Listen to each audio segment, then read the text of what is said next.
উত্তম, বলো তো এ L U বা আলু কি জিনিস? স্যার, ALU অর্থাৎ আলু হলো এক ধরনের নিত্য প্রয়োজনীয় সবজি, যে সবজি ছাড়া তরকারি রান্না করা প্রায় অসম্ভব। তাই নাকি? এতদিন গরমের ছুটি পেয়ে এই পড়াশোনা করেছো অপদার্থ কোথাকার? কান ধরে দাঁড়াও।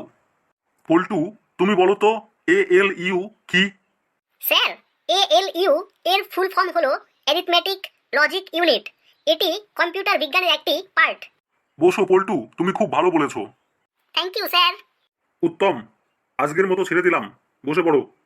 অভি, তুমি বলো তো সমুদ্রের জল লবণাক্ত হয় কেন? স্যার, শহরের এবং গ্রামের সমস্ত মানুষের স্নানের জল এবং হিসু ধোয়া জল নদ নদীর মাধ্যমে সমুদ্রে গিয়ে জমা হয়, তাই সমুদ্রের জল নোনা হয় স্যার।